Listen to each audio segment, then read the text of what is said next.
What's Beyond, o melhor do teu departamento num podcast. Aqui convidamos alunos, investigadores e professores numa conversa informal sobre física e muito mais. Sejam bem-vindos ao podcast do Physic Hub.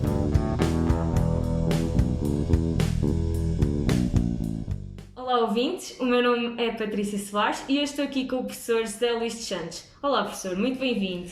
Olá Patrícia, muito boa tarde, é um prazer estar aqui convosco.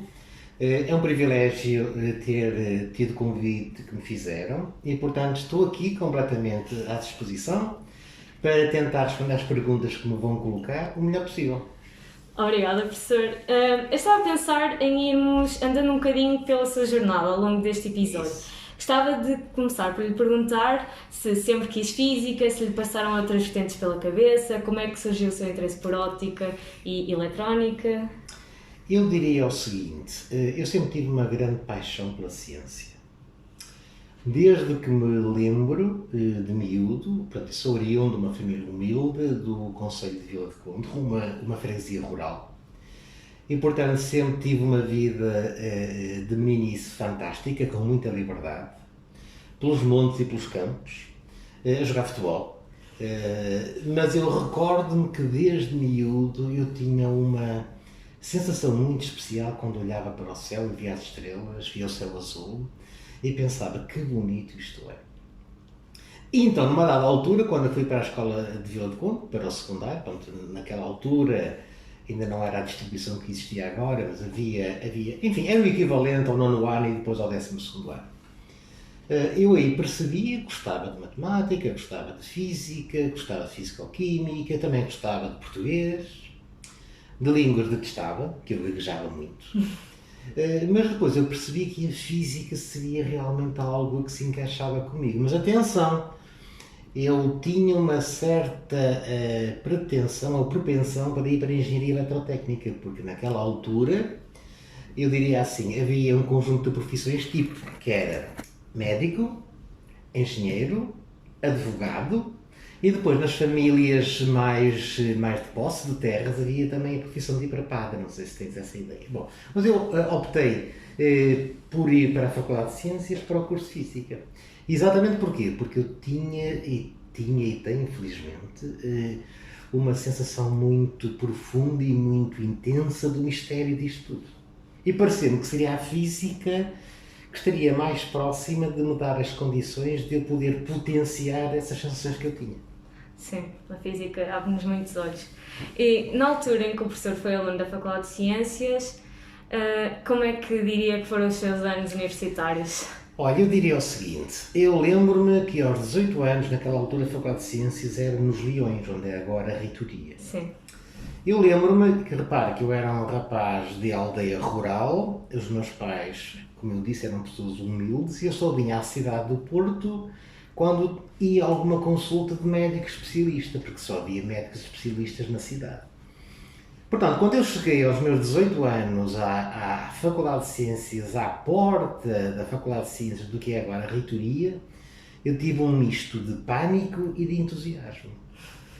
E, portanto, o primeiro ano foi muito difícil. O primeiro semestre foi muito difícil, porque há uma grande diferença, agora penso que há menos, mas naquela altura havia uma diferença brutal entre o ensino no secundário, o modo de ensino, a abordagem, a proximidade dos professores e os professores da universidade, que eram muito, apesar de tudo, não posso queixar muito, mas estavam, digamos, no contra-estatuto. Pronto, foi realmente um tempo muito complexo. O primeiro ano foi facilitado pelo facto de que eu conhecia um colega que era aluno de Química, que agora é meu colega aqui no departamento de Química, que gostava muito de futebol e percebeu que eu tinha algum jeito para o futebol e convidou-me para a equipa de futebol de 11 da Faculdade de Ciências. Eu desde já devo dizer, Patrícia, que uma das coisas que mais me orgulho nesta casa é que durante os 5 anos de curso eu fiz parte da equipa de futebol de 11 da Faculdade de Ciências. Fantástico. Portanto, tive momentos bons, momentos muito maus, momentos de alegria, momentos de muita tristeza e de muita angústia. Mas globalmente, obviamente, o meu curso foi algo que me abriu horizontes e me deu oportunidades. Sim. a parte da faculdade é sempre um carrossel de emoções. Isso. Então, desde que o professor saiu da faculdade, andei a fazer um bocado de pesquisa e vi que o professor participou em cerca de 285 artigos. Como é que descobriria os seus dias de investigação? É assim, uma das coisas que eu quero passar a mensagem à Patrícia e aos jovens é que nós somos nós e as circunstâncias.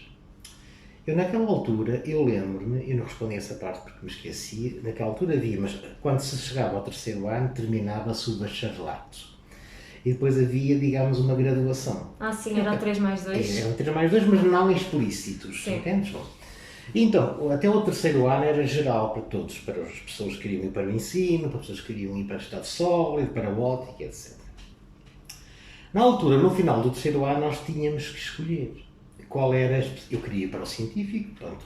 A parte educacional naquela altura não me vocacionava muito, não me motivava muito, e tinha basicamente duas opções. Ou ia para a parte de optoeletrónica, óptica optoeletrónica, ou ia para a parte da matéria condensada. O que me levou, de facto, a orientar para a óptica foram duas circunstâncias. Primeiro, eu sempre gostei muito de telescópios. E pensou, eu vou para a óptica, assim aprendo como fazer telescópios. E depois, uma outra circunstância, que naquela altura estava a iniciar-se em Portugal uma atividade ainda incipiente de investigação na área das fibras ópticas para comunicações ópticas. E estava a ser preciso muita gente. E eu percebi que isso poderia ser uma oportunidade. E, portanto, conjugando esses dois fatores, eu orientei-me para a parte da óptica.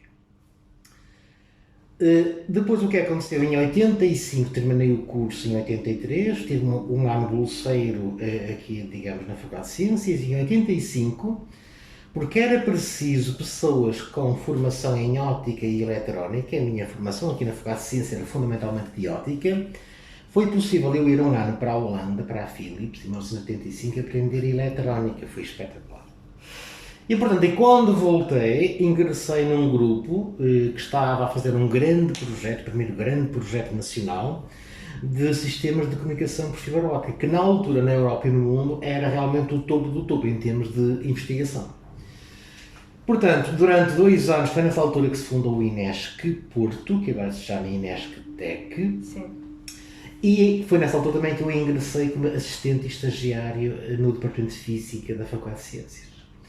Em 87, o meu supervisor da altura, que é o professor António Pereira Leite, certamente que se lembram, ele está aposentado, mas anda por aí ainda, certamente. Também já foi professor cá. Isso mesmo.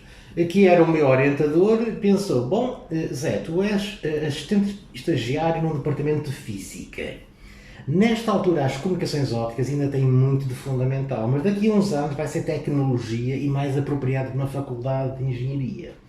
Mas há aqui uma área nova a aparecer, que é utilizar a fibra óptica como sensor, que realmente está a nascer acoplada às comunicações ópticas pelo mundo fora e que valerá a pena aqui este departamento e esta faculdade ter competências numa área nova. Então orientou-me para essa área.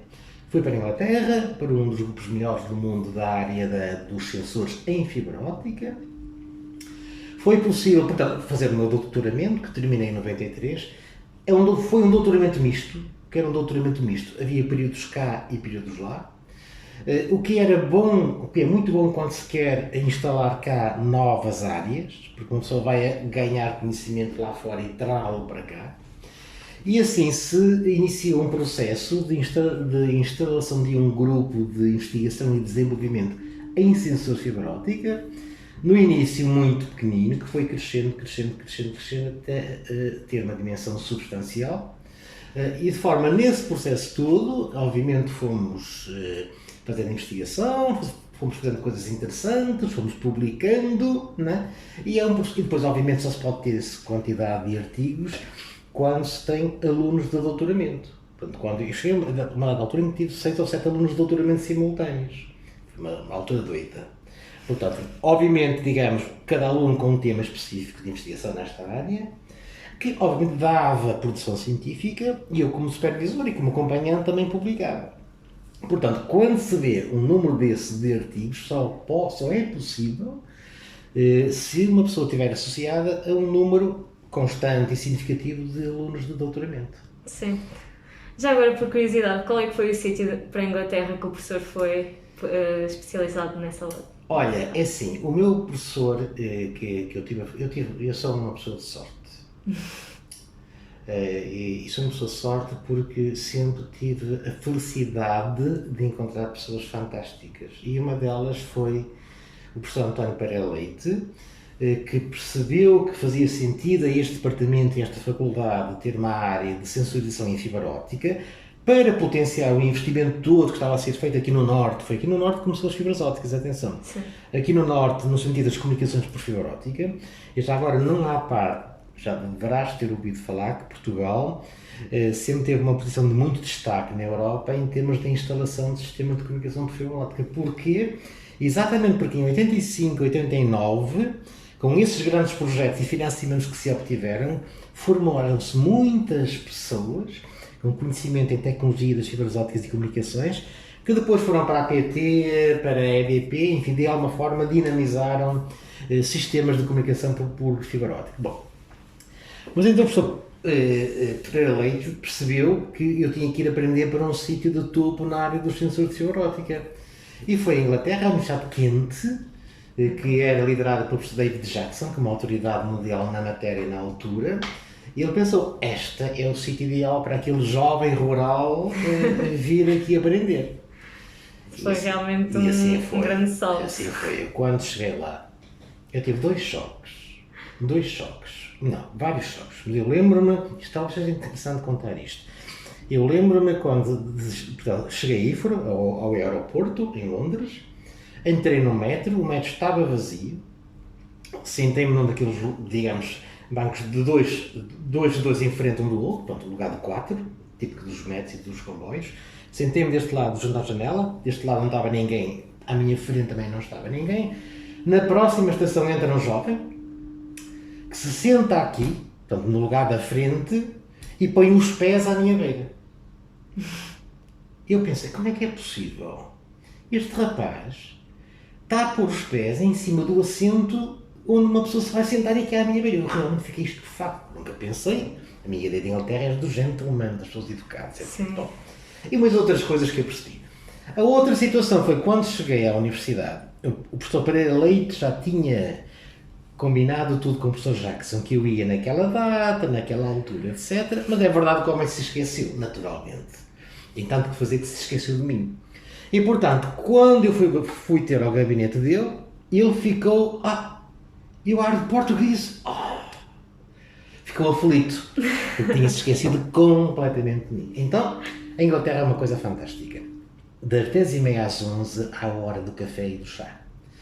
Normalmente café. Toda a gente se senta para tomar café e há algo muito interessante porque há uma socialização, mas não é só isso. Há discussão de ideias científicas. Só vi isso resultar em Inglaterra. Em mais lado nenhum vi isso resultar. Já se tentou cá, vi isso no lado. É impossível. Só funciona em Inglaterra. Então, já era um bocadinho depois das 10h30. Então, já estava quase toda a gente para o café. Certo? E ele subiu as escadas na direção dos pós-doc. Dos investigadores pós-doc. Que ele tinha vários. Bateu numa porta, não estava ninguém. Porquê? Quem devia lá estar já tinha descido para o café. Então bateu numa porta ao lado que estava entreaberta. E estava lá uma pessoa chamada Faramar Farai. E ele viu que o Faramar estava lá dentro. Faramar, tu estás aqui? Olha, toma conta deste rapaz. Repara, porque é que eu estou a contar isto? Isto foi um acidente, mas que mudou a minha vida. Encontrei a pessoa mais sábia e mais excepcional, das mais excepcionais que eu encontrei na minha vida. Para além de ser extremamente... Era um iraniano, com uma cultura e uma inteligência fora de comum, mas essencialmente com uma humanidade fora de comum. E tornou-se um amigo para a vida. E acompanhou durante este percurso todo, durante todos estes anos até hoje. E ele agora está nos Estados Unidos, é uma pessoa célebre, foi diretor do Departamento de Física da Universidade de North Carolina em Charlotte. É uma pessoa com uma criatividade brutal e é uma pessoa com uma humanidade do tamanho do universo. É sempre bom quando encontramos esse tipo de pessoas, professor. Continuando, pegando outra vez no tema da sensorização óptica, o professor, juntamente com 2 colegas, fundou a Fiber Sensing. Sim, Como é que um processo destes ocorre? Isso aconteceu também por um conjunto de circunstâncias fortuitas, favoráveis, que devido ao facto de ter havido muito investimento aqui no Porto, no INESC, para suportar um grande projeto de investigação em sistemas de comunicação por fibra óptica, comprou-se equipamentos muito sofisticados. E, portanto, quando nós começámos a área da sensorização, como está próxima, portanto é a fibra óptica, utilizou-se muito desses equipamentos. E tínhamos equipamentos que, do ponto de vista da sua utilização em sensorização, havia poucos sítios no mundo onde isso existia. O que nos permitiu fazer coisas na fronteira. Isso e uma outra circunstância. Naquela altura, por razões circunstanciais, não só, portanto, houve 2 ou 3 anos com alunos de física muito bons. Muito bons no sentido que é de qualidade, quer de motivação. E como essa era uma área nova e entusiasmante, muitas pessoas, quando escolhiam fazer depois o seu mestrado, naquela altura já havia um mestrado, escolhiam a área da sensorização óptica. E em particular 2 pessoas, o Luís Alberto Ferreira e o Francisco Araújo. Brilhantes, pessoas excepcionais, e que juntamente fizemos coisas fantásticas em termos de novos desenvolvimentos em sensorização por fibra óptica. Luís Alberto Ferreira é uma pessoa que também tem uma grande apetência para o empreendedorismo. E numa altura pensou-se, porquê é que nós não avançamos a formar uma empresa ancorada no INESC, e com financiamento inicial do INESC, no INESC Porto, no sentido de tentar explorar esta tecnologia. Assim foi, juntámos os 3, o Francisco Araújo, o Luís Alberto Ferreira e eu, físicos, mas faltava depois uma componente fundamental, a componente de sistema, de engenheiros. Então, nós do INESC conhecíamos o melhor engenheiro eletrotécnico que eu vi na vida, que é o Alberto Maia, e depois precisávamos de um engenheiro de instrumentação, que era uma pessoa que veio do técnico. E, portanto, esses 5, obviamente 5 fundadores individuais, e depois o INESC, e depois, digamos, financiamento nas empresas de capital de fundo, lançámos em 2004 uma aventura, que foi fundar a Fiber Sensing. Fiber Sensing foi um nome inventado pelo Luís Alberto Ferreira. A fibra, sensorização. Fiber Sensing. Sim, o nome diz aquilo que literalmente que a empresa faz. Entretanto, os anos passaram. Isso. E o professor decidiu deixar a investigação. Isso. Como é que ocorreu esta decisão? Deixa-me só dizer 2 coisas. A empresa foi fundada em 2004. Sabes que formar uma empresa de base tecnológica é muito difícil. Porquê?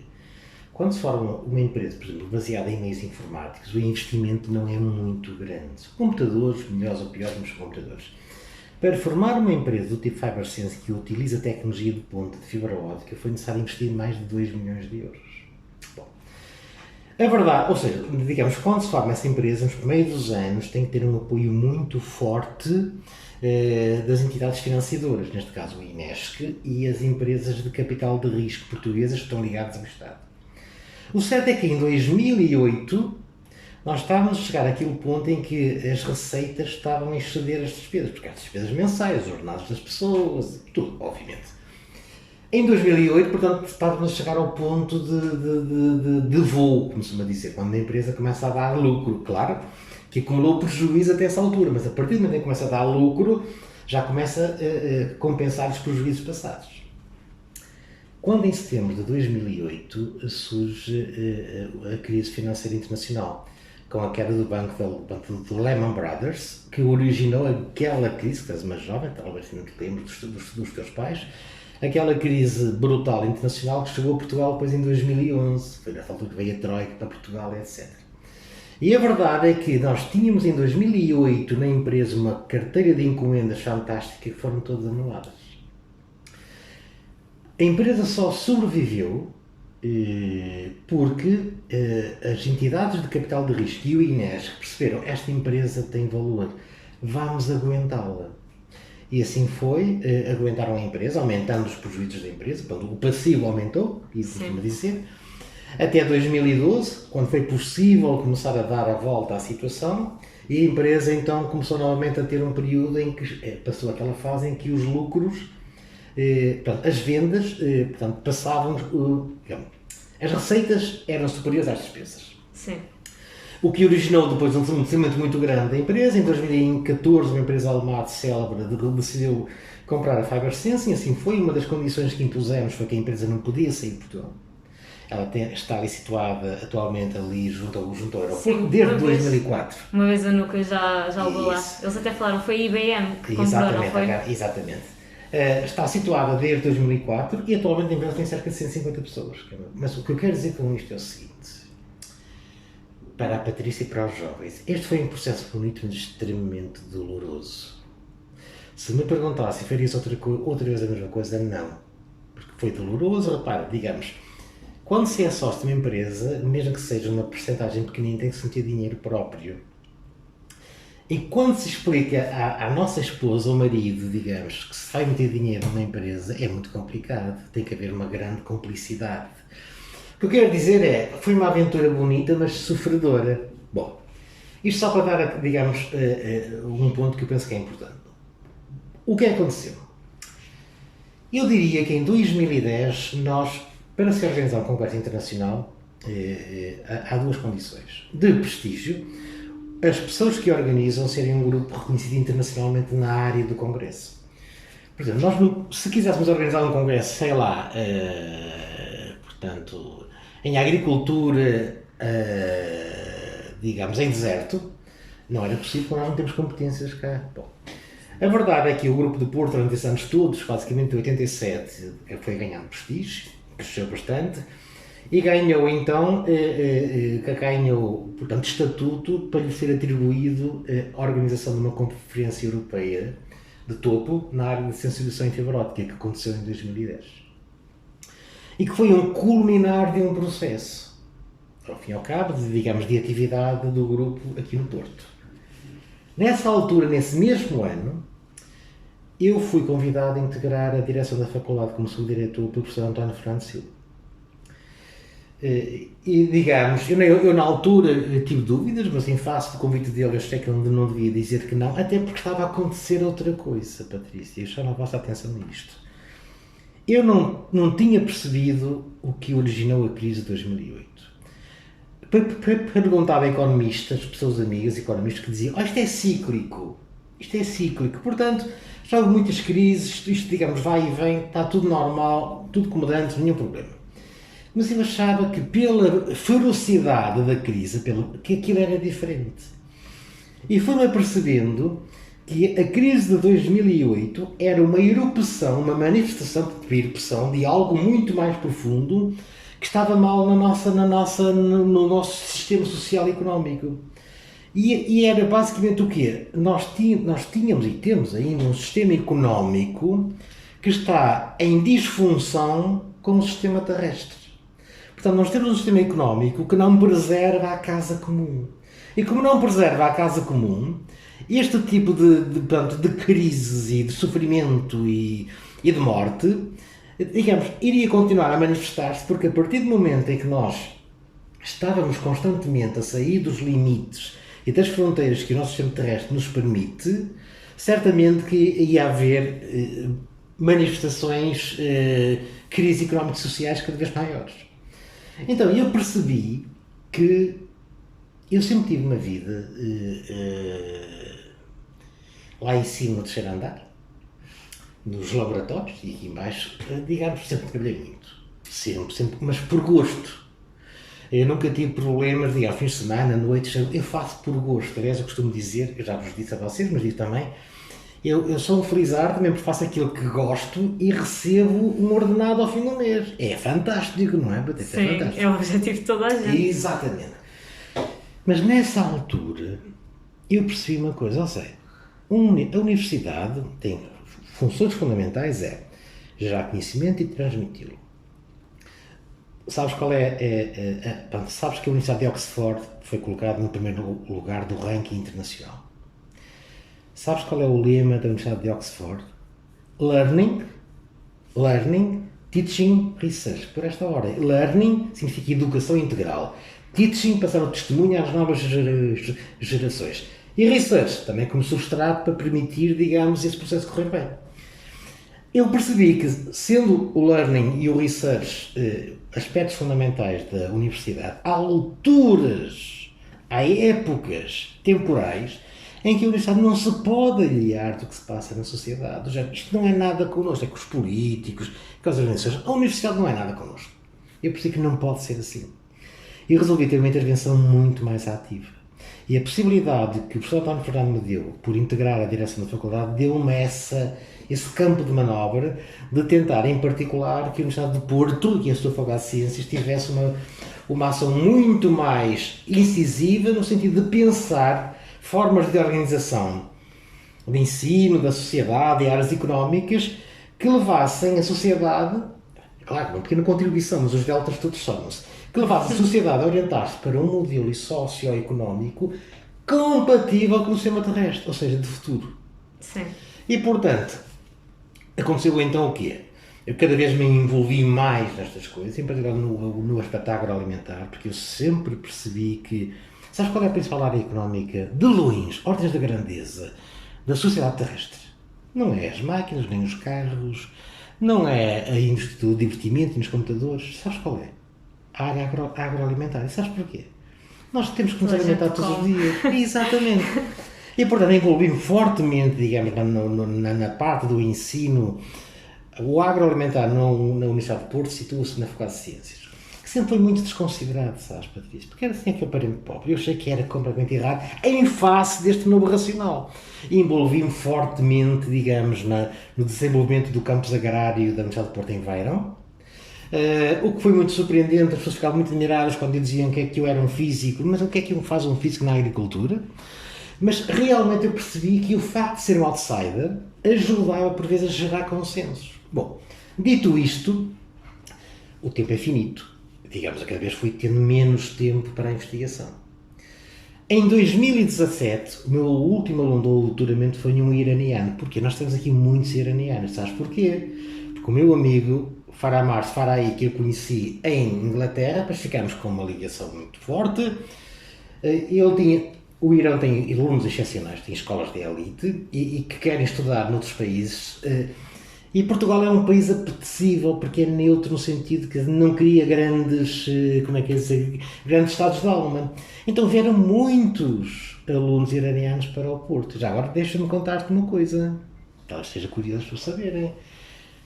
Na altura em que, digamos, a questão do Irão, aquelas questões do Irão e do terrorismo começou a ficar mais patente, pessoas ficaram admiradas a verem tantos iranianos no Porto. Eu fui pesquisado pelo SIS. Sabes o que é o SIS? É o Sistema de Informação Nacional. Sim. Exatamente porquê? Porque realmente aqui estava uma comunidade de iranianos. Bom, dito isto, o meu último aluno de doutoramento foi um iraniano, Ahmed. Então eu pensei, Zé, é assim. E, entretanto, houve um outro compromisso que nessa altura foi estabelecido. Foi, na área da sensorização por fibra óptica, há duas grandes conferências mundiais. Uma europeia, foi a que aconteceu em 2010 aqui no Porto. Sim. E em 2018 foi atribuída ao Porto a organização da Conferência Mundial, que devia ser em 2023, agora deve passar de 2024 por causa da pandemia. Sim. Que é realmente qualquer coisa extraordinária. Em termos, digamos, um sítio ser escolhido para organizar essa conferência, de facto, é uma espécie de um rótulo de reconhecimento. Mas eu pensei, é assim, não se pode tocar todos os barcos. Eu daqui a, digamos, eu tenho 60 anos, quando se faz 60 anos, acontecem duas coisas. Primeiro, a gente percebe que aquela criatividade que se tinha 20 anos antes, já não a tem. E não vale a pena iludirmos-nos, porque não a temos, ponto. E quem diz o contrário, está a mentir. E depois, se calhar eu serei mais útil nesta fase da minha vida, por um lado, digamos, continuar a desenvolver essas iniciativas de ajudar na mudança do modelo económico e, fundamentalmente, Patrícia, falar aos mais novos. E foi isso que eu escolhi. Sim. Falar aos mais novos. Não só a vocês. Entretanto, aconteceu uma coisa muito curiosa. Como sabes, eu concorri a diretor da Faculdade de Ciências, não ganhei as eleições. Ganhou a minha colega, a professora Ana Cristina Feira, que eu gosto muito dela, tem feito um mandato fantástico. Fantástico portanto, o que significa que numa dada fase, isto foi em 2019, fiquei um bocado mais liberto e, entretanto, a Presidente da Câmara Municipal de Vila de Conde, a doutora Elisa Ferraz, que foi minha professora de Físico-Química quando eu era miúdo na escola de Vila de Conde, telefona-me e diz assim: olá, Zé Luís. Olá, professora, como vai? Eu sei, digamos, já sei o que aconteceu. Estás mais liberto agora, não estás? É verdade. E então, a Vila de Conde tem um Centro de Ciência Viva. O Centro de Ciência Viva é uma rede nacional, instituída por Mariano Gago no ano 2000, porque ele achava que, para além do Sistema Científico Nacional, Portugal deveria ter um centro de divulgação da ciência mais dirigido aos mais jovens, para eles ganharem gosto pelo estudo. Vila de Conde tem um, desde 2002, e que estava a precisar de uma direção nova. Então a doutora Elisa Ferreira disse: Luís, ia-te propor um desafio. Arranjares uma direção para o Centro de Ciência Viva de Vila de Conde. E disse: valha-me Deus. Mas pensei, por que não? Porque assim chego não só a vós, aqui na Universidade, mas chego aos mais novos ainda. E, portanto, desde o ano passado sou presidente do Centro de Ciência Viva de Vila de Conde, que tem sido fantástico, porque eu estou desde os miúdos do primeiro ano, da primeira classe, segunda classe, terceira, quarta, até o 12º ano. Depois estou convosco. Então tem todas as gerações. Exatamente. Todo o tipo de alunos que alguém pode ser. Isso mesmo. Então, se calhar a minha próxima pergunta já foi... o professor gosta muito de falar de física e também de falar do que o professor acabou de falar. E o professor, entretanto, já falou, que eu estive a pesquisar um bocadinho, e o professor falou na Antena 1, já apareceu na televisão quando foi a morte do Stephen Hawking, também já esteve num podcast da universidade, ou seja, este não é o seu primeiro podcast. E todos estes casos foi sempre a falar da física, por isso eu suponho que claro. o professor sempre é assim. Sempre teve esse bichinho assim, por... Eu diria o seguinte, eu portanto, adoro física. Essencialmente impressiona-me o mistério disto tudo. Ou seja, eu sempre tive... Eu disse várias vezes que se nós olharmos para a física, a ciência, digamos, está a tocar. Digamos, e está a ter resultados extraordinários. Mas estamos muito longe de termos uma visão global disto tudo. É muito curioso que o atual Prémio Nobel, que foi Prémio Nobel este ano, o Penrose, digamos que ao fim e ao cabo foi o primeiro que, a partir da teoria da relatividade do Einstein, generalizada, fez uma teoria estruturada dos buracos negros, fez uma declaração surpreendente há dias, que é, para ele, já existiram outros universos antes do Big Bang. O que é curiosíssimo. Bom, o que é que eu acho é isto? É assim, nós estamos a esgravatar, e o que eu noto é que, por vezes, há um tempo disso, nós estamos tão fascinados com aquilo que a ciência nos possibilita por via da tecnologia, que achamos que somos omnipotentes. Podemos tudo. E que conhecemos quase tudo. É o habitual. E, portanto, tudo bem. Isso, digamos, já houve outros exemplos históricos, mas isto tem um problema complicado. Quando a comunidade, a sociedade passa um discurso desse tipo, isso induz um mal muito grande na pessoa individual e na sociedade, torna-a menos humilde. E quando uma pessoa se torna menos humilde, Patrícia, mais cedo ou mais tarde é o caminho certo para o sofrimento. E, portanto, uma das coisas que eu procuro passar, já com esta idade, é óbvio, o discurso que eu tenho convosco às vezes nas aulas, eu há 30 anos atrás não me atrevia a tê-lo, não é? Também porque, de facto, digamos, do ponto da carreira onde estou, eu sinto que devo fazer uma coisa, devo passar os conhecimentos técnicos, passar a física, aquilo que eu sei, mas também passar a perspectiva científica e humana, porque essa é fundamental para vocês no futuro. Eu queria muito que vocês sofressem pouco.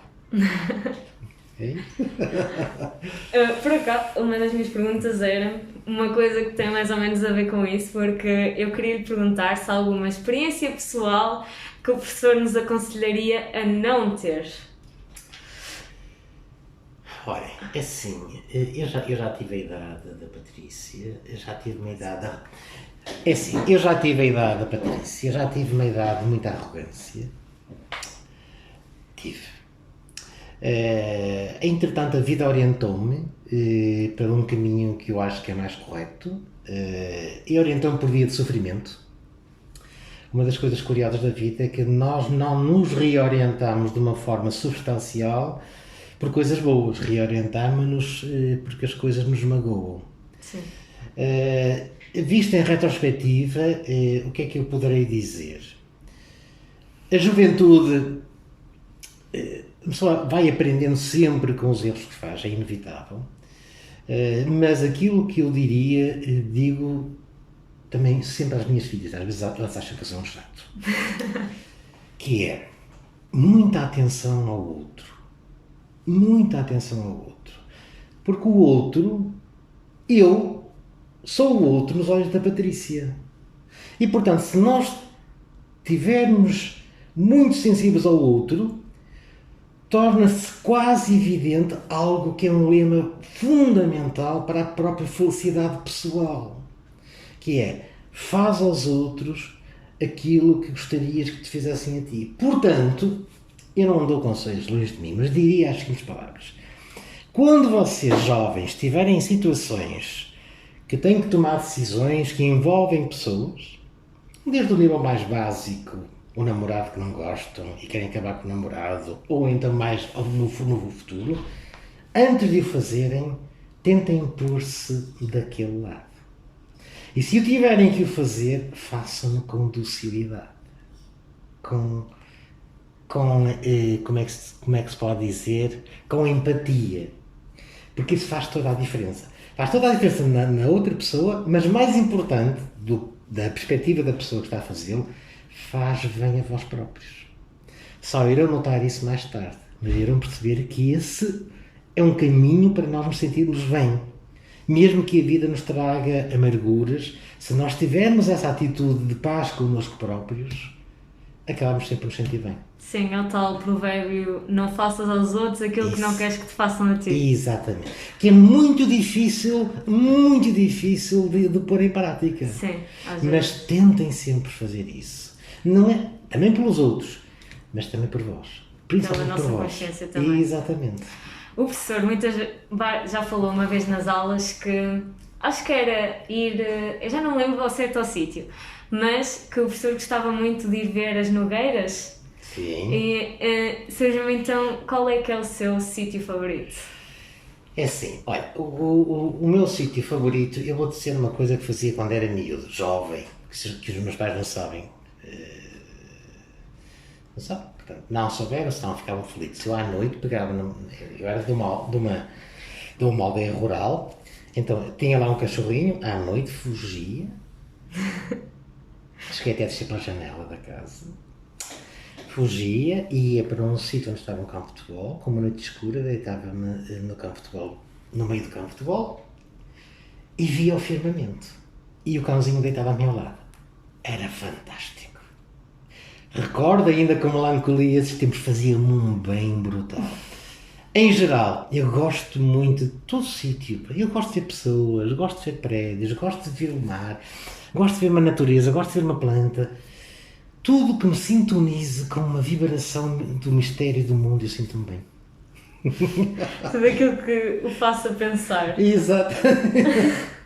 Mas atenção, a minha vida foi uma vida digamos, não foi linear, foi altamente não linear. Eu sofri, tive problemas, tive meus problemas de saúde, etc. Não é nada linear, está bem? É importante que tenham essa percepção. A vida das pessoas não é linear.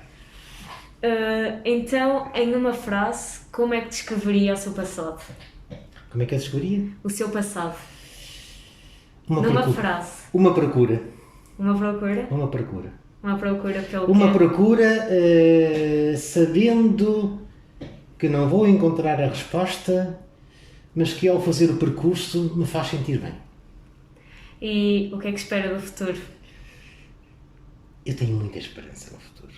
Tenho muita esperança em vós. Porque deixa-me dizer-te uma coisa importante também. Eu nasci numa família católica, tradicional, ia todos os domingos à missa, a minha mãe dava-me assim, uns safanões, que remédio, tinha que ir à missa. Depois, quando vim estudar física, tornei-me, digamos, isso é tudo uma treta. Depois percebi que a física não explica o fundamental, digamos, interpreta o mundo. Nesta altura, eu tenho uma religiosidade latente muito forte. e fascina-me os 2 mandamentos de Cristo. Há muitas coisas na Bíblia que eu realmente não aprecio, mas os 2 mandamentos de Cristo são fantásticos, que é amar o universo, o mundo, de uma forma muito intensa e amar o outro como a nós próprios. Portanto, até pelo simples facto de que eu acho que há algo muito maior do que nós, eu tenho esperança no futuro. Se não invalida que nós, se calhar vamos ter que sofrer, nós, humanidade, mas eu tenho muita esperança e tenho muita esperança em vós. E nós esperamos conseguir metê-lo orgulhoso de nós. Obrigado. Sendo assim, muito obrigada por ter tirado um bocadinho do seu dia hoje para estar aqui connosco e até ao próximo episódio aos nossos ouvintes. Muito boa tarde e obrigada, Patrícia. Obrigada.